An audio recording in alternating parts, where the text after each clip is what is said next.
Hey there, Mr. Redder here. Welcome back to another episode of r/Entitled People's Stories. Our first story we'll be reading today. My girlfriend is demanding I buy her a six-figure car. After that, your job isn't helping customers. And after that, am I the jerk for having the girl my brother got pregnant move in with me?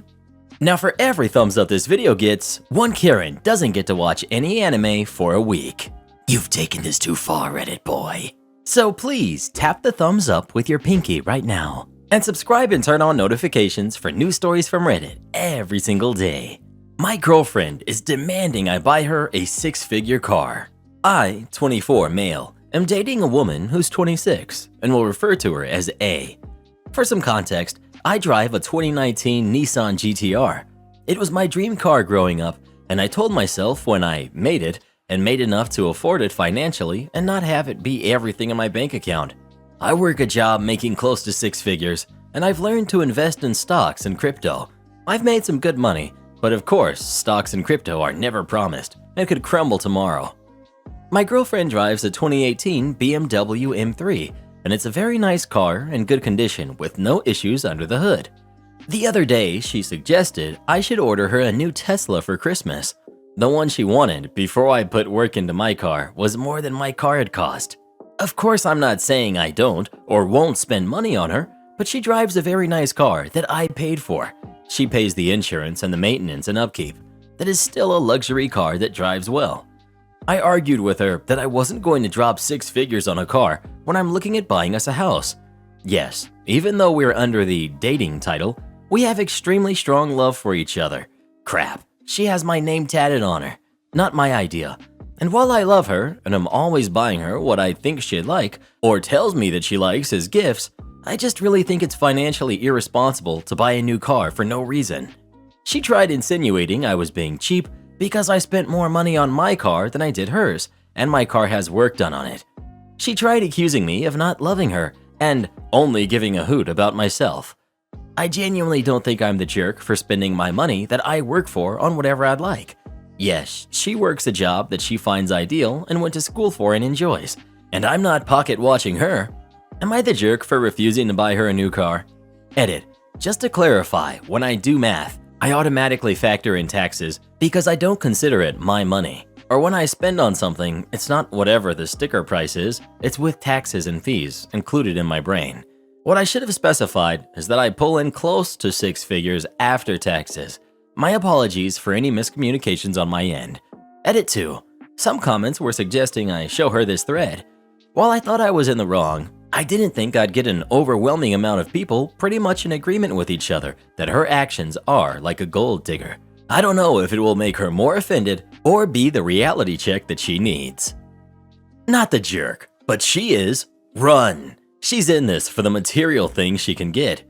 You already bought her a nice car. That car ain't cheap, but she wants more?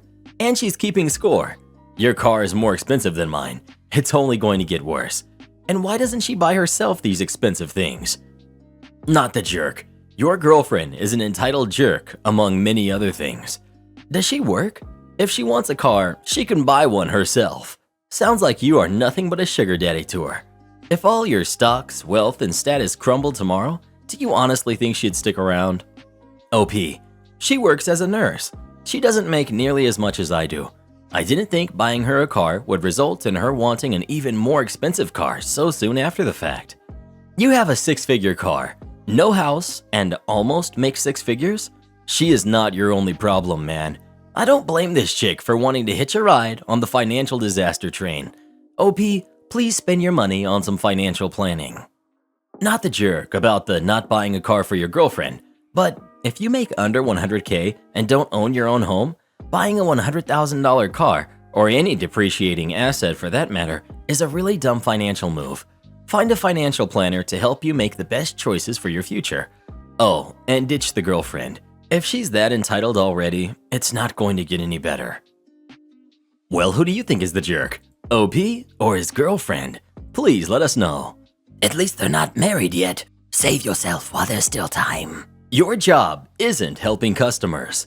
Another post knocked loose this memory from my retail days. I just started working at Fry's.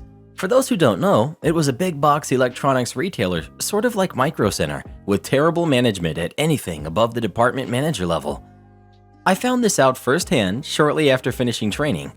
I worked in the components department, think computer parts for builds and electronic stuff you'd find at Radio Shack, and I was a sales associate. That meant I was on the lowest rung and didn't earn a commission from sales. My department manager had explained to me that I didn't get commission, but my primary responsibility was still helping anyone who came to the department. If you did well enough at this, you'd be moved to commission sales, where you made the big bucks. So I tried to be helpful. Plus, everyone wore the same white shirt and tie, and customers didn't know the difference between commission sales and associates. Then corporate came. The corporate components manager breezed in to tell everyone how to do their job. And in her eyes, that meant I was supposed to be putting together product schematics to the exclusion of everything else. So she condescendingly took me aside to review how to put products on a peg. In the middle of this demonstration, someone came up to ask where a product was, and I tried to help them. That didn't sit well with the corporate lady, so she stopped me in front of the customer and told me that wasn't my job, and that she would help the customer. That earned her an odd look from the customer, but whatever. So I continued doing the schematic. It wasn't exactly the rocket surgery she made it out to be. Apparently, she got distracted haranguing other people because it was an hour or so before she walked by. While I was helping another customer, again, she came up and started yelling at me that my job wasn't helping customers, and I needed to get back to work or she would write me up. I shrugged. Whatever. It was a job I took to pay bills during grad school, so it wasn't worth arguing. I would do exactly what she said though. I was putting together a product schematic right near the front entrance that day. That meant a lot of people would come through and I was the first worker they saw, so they'd come up to me and ask where to find something. Normally I'd be happy to help, but not that day. I wasn't going to get written up, no sir. So every time someone asked me to point them to something, I politely apologized and told them I couldn't help. They'd inevitably get angry when they realized I wasn't helping them, so I'd politely apologize again and tell them it was corporate policy that I wasn't allowed to help them. And oh, by the way, that policy was put in place by my corporate manager, who just so happened to be at the components podium that day if they wanted to go ask her anything or talk to her about that policy. She never did come over to apologize or tell me to do anything differently. This lady was too convinced that her way of doing things was the right way. I did have the pleasure of looking down the aisle to the podium and seeing a steady stream of irate retail customers who are always a special mix of belligerent and stupid, laying into her with complaints that got more and more irate as they realized everything I'd told them was true. I'm told she didn't end up getting much done that day because she was too proud to admit it would be better for me to take 5 seconds out of hanging products on pegs to point someone to the right part of the store. As soon as she left, we went back to helping anyone who came through, even if I was doing the extremely difficult intellectual task of hanging products on the proper peg. I wasn't at all surprised a few years later when the company started circling the drain because they couldn't pave over incompetence at the corporate level in a world where Amazon and Newegg were eating their lunch. Reply: I've dealt with those schematics under the name of planogram. Yes, a trained monkey should be able to put one together if the package sizing was put in correct in the first place. Unfortunately, the same management you worked with created the policies for the poor dead souls putting in the measurements. Gosh, the policies in the big blue box I worked in make me question if management was required to have some kind of surgery to shut down parts of the brain. Reply: When I worked in replenishment at a store that has since ceased to exist, we were told we had to keep our stockroom aisles free and clear. It was the law, actually, fire codes and all that. We asked what we should do with the excessive amounts of stock that was crowding our stockroom floors. They answered we should replenish the sales floor. After all, that was our job. Great, except there was no room on the sales floor either. Someone had overestimated how much stock we could move in between shipments. Well, nothing else for it. We broke out some older clothing racks that were scheduled to be destroyed, and we hung all of the extra stock on them out on the sales floor. It got so crowded you could hardly walk down the main aisles in the store. Of course, a crowded store deters customers, so the next month it happened again, and we still hadn't sold all of the stuff from the previous month or from 2 months ago. My manager, a good lady and very flexible, got a different job when she was told that she had to replenish the new stock. We didn't even have old racks to use this time. So she took some time off and found herself something else to do. I left not long after. To be fair, it was a good job once upon a time, but the overall store management had changed, and the good middle managers and workers were jumping ship left and right. I miss it. It was a good store. Have you ever had a boss who was a complete idiot? Please let us know. I've got a co-host who is, I'll tell you that much. Am I the jerk for having the girl my brother got pregnant move in with me? I, 23 female, have a brother, 18 male, who I love with all my heart, but he's a little bit of a jerk to the ladies. I've tried to tell him how messed up it is to cheat on them, etc., but he doesn't listen and thinks I'm just complaining. My husband and I live alone in a 4-bedroom home we bought to fill with kids, but unfortunately, after a few losses, we accepted we won't have any biological kids. That being said, there's 2 whole rooms in our house that aren't used for anything but storage. A few weeks ago, my brother told me he broke it off with his girlfriend after she told him she was pregnant and her parents kicked her out. He told her he wasn't ready for a kid and tried to get her to get rid of it. I immediately called her to find out where she was, picked her up, and invited her to come live with me, which she has been for the last 2 weeks. She is unsure if she wants to keep the baby or give it up for adoption, so there's also talks of us adopting her baby, but that doesn't matter. She would live with us anyway.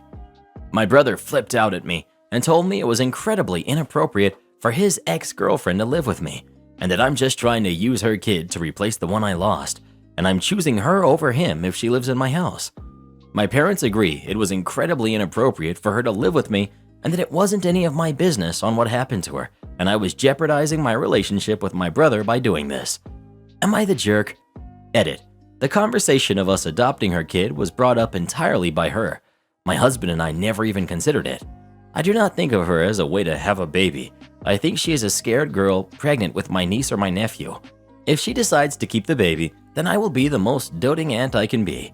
If she decides she wants us to adopt the baby, then she will be the most doting aunt she can be. Not the jerk.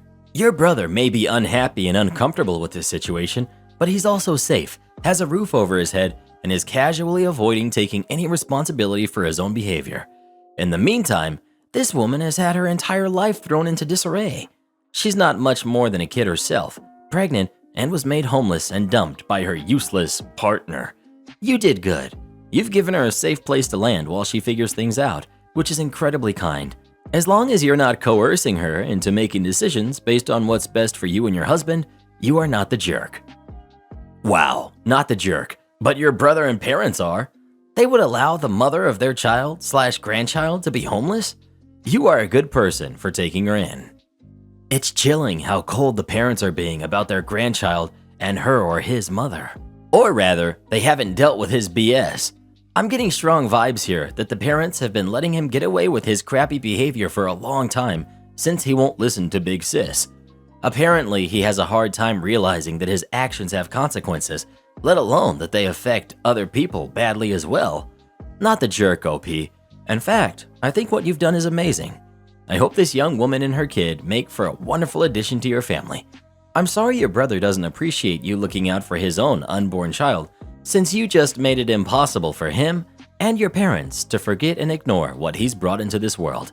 But hopefully, one day he matures and steps up. My brother is very similar to what OP has described her brother as. He just hasn't gotten a girl pregnant yet. But my parents let him get away with all his crap because it's apparently easier, rather than dealing with his tantrums when something doesn't go his way or if someone talks back to him. He's 23. You're the jerk. Stay out of your bro's business. If my sister pulled this crap, I wouldn't consider her my sister anymore. Your bro is literally 18 years old and having to deal with all this crap. You letting his baby mama move in with you is just majorly taunting him. He's trying to cut her off, and you're making the problem so much more difficult. Your parents are 100% right about you. You're not the saint everyone here is making you out to be. You're someone who saw an opportunity to harass your bro and adopt a baby. People always blame the dude when a chick gets knocked up. Last I checked, it takes 2 to tango. Maybe once girls stop getting with jerks, they'll stop being treated this way. But like that'll ever happen. I'm 18 and have been rejected several times, so I honestly don't even try anymore. But stories like this make me feel better though. So glad I'm not your bro. Well, don't you sound pleasant. Well, who do you think is the jerk? OP or her brother? Please let us know. OP sounds wonderful. It's amazing she can be related to a bozo like her brother. Am I the jerk for reporting a stalker? I joined a tabletop club at my university recently. I played a few D&D games and everything was fun and great. There was a guy, Chris, in the club as well. He mainly played Warhammer, but we played together a few times. Our school has an academic policy for clubs. He was failing one of his classes, so he didn't show up for a while. When he came back, he asked what I was doing over winter break, and I told him I was staying on campus. We don't have a spring break except for 5 days, so the winter one started on the 10th, and I've been seeing Chris everywhere. I've seen him at my dorm, my work, in common areas, in downtown, etc. He always acts really friendly and wants to hang out. I don't know him well, so I've been saying no. Yesterday, I was at a friend's apartment off campus, and he showed up in the parking lot when I left. It freaked me out, especially when he couldn't explain why he was there. So this morning, I reported everything to the school. Today, his mom came to campus and was waiting at my dorm. She told me Chris has Asperger's and he didn't know any better, and he was going to be expelled if I didn't fix it. I'm not from a progressive area. I don't know much about disabilities. You had to drive 2 hours away to get therapy or medicine for depression in my area because none of the local doctors treated it to paint a picture. So I don't know if me not recanting is a jerk thing to do. I feel unsafe, but I don't really know what would be the right course. Addition. I just went to report what happened with Chris' mom, and one of the club presidents/leaders was there. He asked if I was okay. I said I was having some issues with someone, and he immediately asked if it was Chris. We talked after I reported the mom, and he said that Chris does not have Asperger's or any disabilities or anything. He just says he does to justify being a jerk, his words. He was failing his class because he was following around another girl while she worked during his class period. Thank you for all the judgments. They were very helpful and informative. I hopefully won't have to worry anymore. Not the jerk. Wait. He was stalking you, so you reported it. And then his mom showed up where you live instead and tried to talk you out of it? Does she not see that she's doing the same thing? Forget both of these people. His neurodivergence is not an excuse for making you feel unsafe. You're right to stand up for yourself.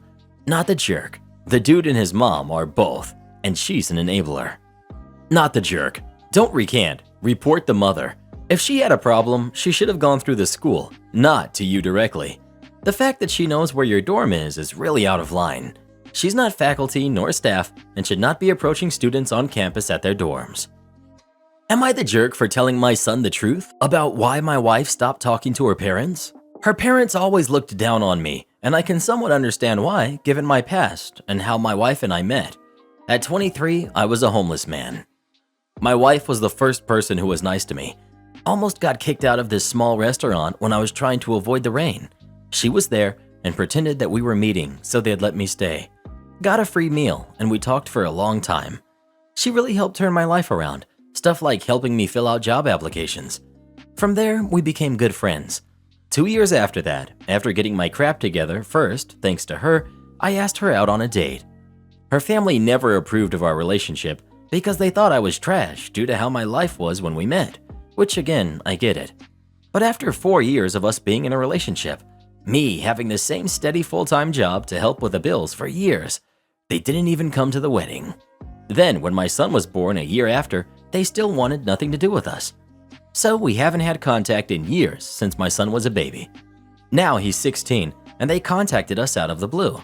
They still don't care to talk to either me or my wife, but they were willing to put their feelings aside to get to know him.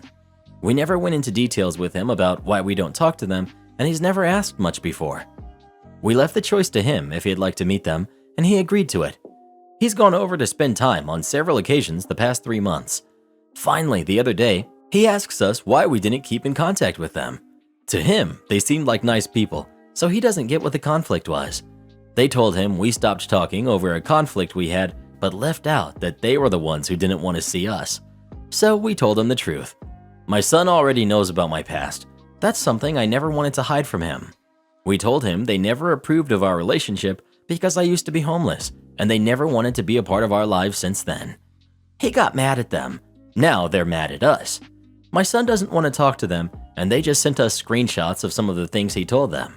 No insults or inappropriate language, but just what he thought of them. And they think we're the jerks because they were finally building a relationship with them and we ruined it. For now, my son says he doesn't want to be involved with people like that. We've talked to him several times, he still hasn't changed his mind. It was my choice to tell him why, and my wife supported that. Now with how things have turned out, I wonder if I was the jerk like they seem to think I am. Not the jerk. You weren't spiteful or cruel. You didn't lie or even exaggerate. Heck, you didn't even go out of your way to stand in the way of them having a relationship with your son, despite everything your in-laws have done to you. The truth is this simple. If your in-laws had been more genuinely compassionate people at any time in all of these years, then your own son, who you've clearly raised to be a thoughtful young man, would have had more compassion towards them as well. They are living with the consequences of their own actions, as difficult as that may be for them to face, and you are not the jerk. Not the jerk. Homelessness is not a moral failing. The fact that people view homelessness that way is due to decades of messaging from the government, law enforcement, and others. It's easy to ignore homelessness when it's because of mental illness or addiction, when in fact, homelessness is because people don't have housing, and the primary reason for that is they cannot afford it. Full stop. Congrats on being able to get out of it. Please don't be ashamed ever, because you survived despite a system that is completely stacked against the unhoused. Forget those parents, and I respect your son's convictions. You did nothing wrong. You seem to have done a lot right in raising your son. Not the jerk. First, well done, my friend. Homelessness is very, very difficult to dig out of. Sounds like your wife is an amazing person, and her parents are fools to not want her or you in their lives. Thank you for being honest with your kid. Nothing tarnishes a relationship faster than dishonesty, even if it's dishonesty through omission. Your kid is old enough to make his own decisions in life, to determine the people he wants to be around, and clearly he has empathy for others. Thank you for being honest with him, and truly, you've put in a lot of work to be where you are. You should be proud. It's clear your son is proud of you, and your wife too. All three of you are better without her folks in the picture. You're the jerk for posting this fake story. She was there and pretended that we were meeting so they'd let me stay? This stuff happens in Hallmark movies, not real life. In real life, women are smart enough to keep 6 feet away from homeless Joe. This is how you wind up being found behind a dumpster. On the slight chance there is some truth to this story, you're still the jerk. I have 3 daughters, and if any of them ever started dating a homeless guy, I would disown them too, as any good parent would. We want our daughters to marry doctors or lawyers, not the guy that stands on the corner begging for change to buy alcohol with. And to everyone here complaining about how holy homeless people are and how expensive housing is, I've got an idea for you. Grow up, get a real job, and quit your complaining. Yowza, who peed in this guy's Cheerios? Well, who do you think is the jerk? OP or the in-laws? Please let us know. Am I the jerk for refusing to speak to my mother since Thanksgiving? So I, 23 female, haven't spoken to my mom, 45, since Thanksgiving because of her new husband, who's 37. Both me and my mother have a migraine condition that literally puts us out of commission until it's gone. I'm talking not even being able to drink water because I'll throw it up. Moving to a different position in bed is sometimes too much for me.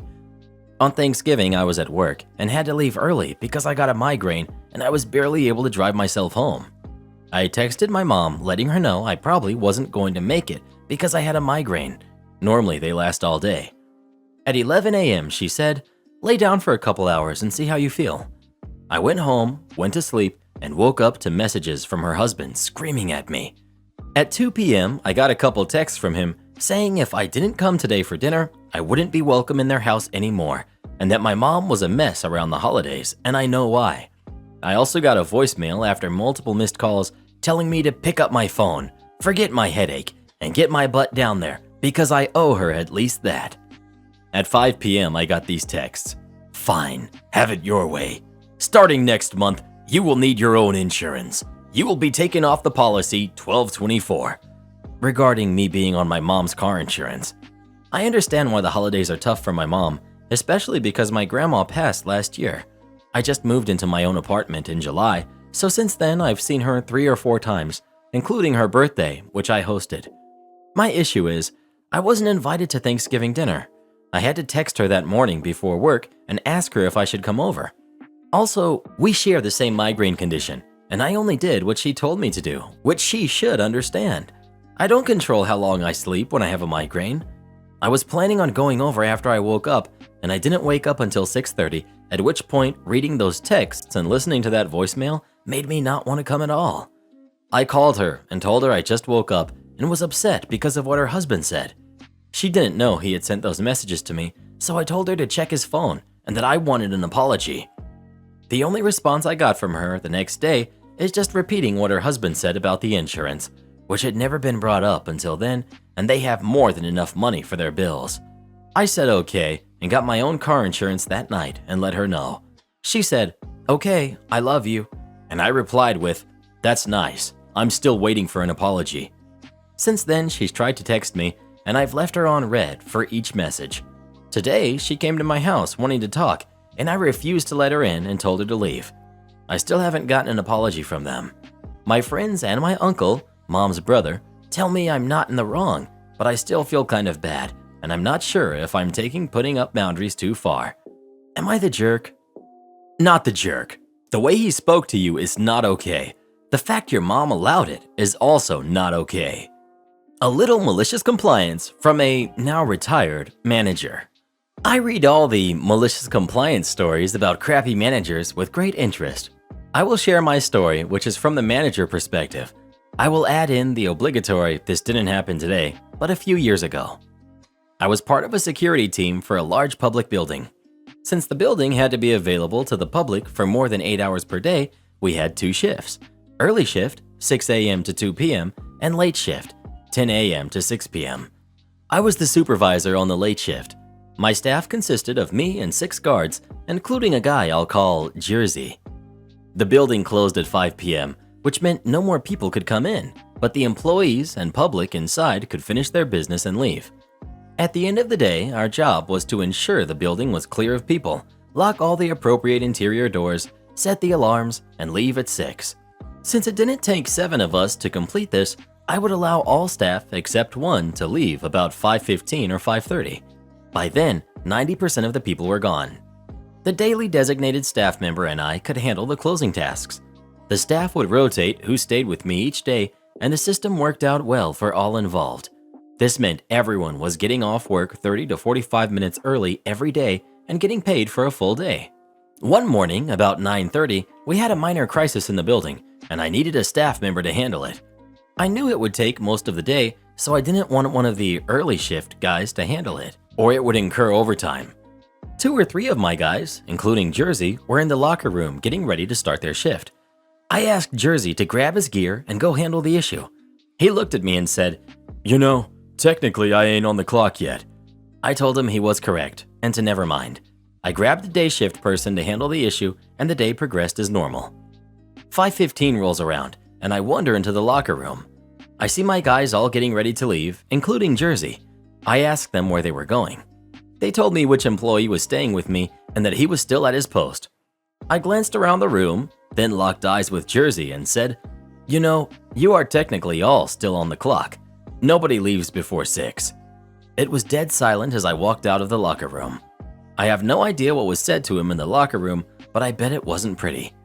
We all stayed late that day, and no one said a word about it to me. However, the following morning, Jersey was in my office waiting for me when I arrived. He said, "Hey boss, I'm sorry about yesterday morning. I was out of line. You won't hear that from me ever again. Whatever you need, I'm here." We returned to normal operations after that, and I had no trouble getting someone to step up on occasion. As a boss, I will do whatever I can to take care of my employees, but I expect a little flexibility from them in return. Reply: I worked for a company whose motto was always giving a little extra. We would send out a 4-man crew with truck and trailer to do vendor stalls at state fairs. Destinations were all over the country, including some very scenic tourist spots. The boss never had a problem with us taking the company truck on days off to go sightsee, even if that meant putting extra hundreds of miles on the truck, even driving up a mountain. After returning from one tour, boss asked for a little help for about 15 minutes to unhitch the trailer and take a few boxes of equipment into the office for safekeeping. One guy balked, saying they were already clocked out and would be doing work for free.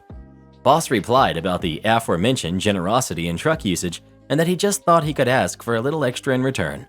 Thankfully, he didn't take away truck privileges or this could be a malicious compliance of my own. But the guy didn't make it with the company too much longer. Support our channel by joining as a member today, and we'll give you a shout out in our next video. Or come watch this video next. You won't believe what Karen does in that one.